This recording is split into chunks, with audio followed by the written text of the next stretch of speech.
Everybody, Tim here for today's DC animated movie, Suicide Squad, Hell to Pay. What is it, like their fourth rated R movie? And this one actually felt a little bit more rated R, but I don't know. So when I watch a lot of these movies, especially when I have some of my co-hosts with me, I'm just like, oh, that's this person, and oh, that's this person. And I get really into it, and I get really excited, especially if they don't know who it is. Whereas for this one, this movie actually kind of put me in that position where I did not recognize a majority of these characters. And it kind of took me out a little bit. I wasn't as enthusiastic about it. For one, I'm not a huge Suicide Squad fan to begin with. I love Harley Quinn, but I'm kind of that old fashioned. I love the 90s Harley Quinn and kind of the stuff they've done with her more recently. I'm not as big of a fan. So all of that being said, I felt like this was a little bit kind of like the Arkham Asylum movie, where it's very heavy with the Task Force X and stuff like that. But I don't know, it was so hard for me to stay involved, at least for the first half, where for one, no explanation on why Amanda Waller is super skinny now. She went from being a pretty big girl to nothing. And I was like, that just seems really odd to me. And they even make reference to it. They're like, she's been temperamental. So what? It just seems so awkward that it's like they changed writers or producers or something. They're like, we're going to make her skinny. I don't know, it's weird. Professor Pig, I know relatively little about because his debut was right when I started falling out of comics, right around that Final Crisis timeline. So I was like, I barely know who you are, but I love the Two-Face cameo. I thought that was pretty great. Let's see, the Suicide Squad for this movie is, of course, Captain Boomerang, Harley Quinn, Deadshot, Copperhead, Killer Frost, I think it's Bronze Tiger.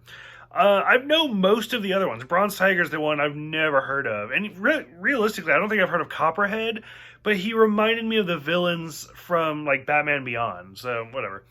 Lots of people, like I said, show up in this. We get, Banshee shows up, Dr. Zoom shows up from the Flashpoint movie. So that's a really great connection. Kind of, once again, keeping everything in the universe. You could binge all of these movies. I think this is the 10th movie in the animated universe. You could binge these in a row and still be like, oh my god, there's so many different references and it's hard to keep track of everything.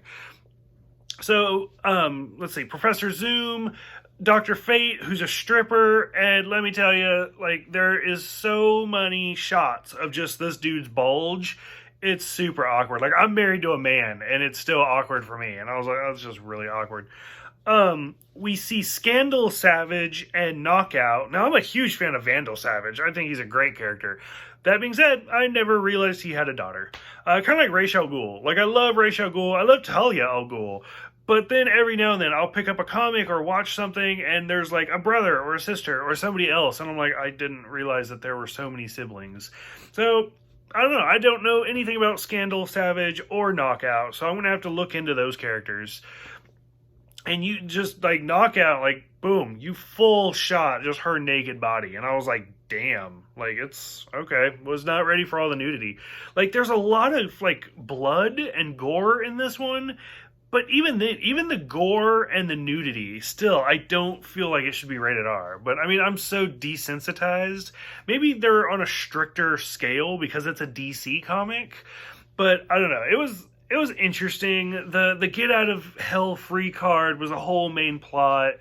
I felt like Constantine was going to show up at any second now. Just I'll take that and be gone. But, I love the Dr. Fate cameos and stuff like that because I at least know who he is. I don't know. I tried really hard to be into it, and I did like it, but because I don't know so many of these characters, I just kind of felt lost. And I was like, this must be how my friends feel when I make them watch, Justice League movies and stuff, not knowing who any of these people are. So, I don't know. I'm curious what you guys think. What do you think about the whole Suicide Squad, Amanda Waller's role in it, Harley Quinn, all the characters? Go ahead, let me know. Thanks for watching. Thanks for subscribing, and I will see you guys next time.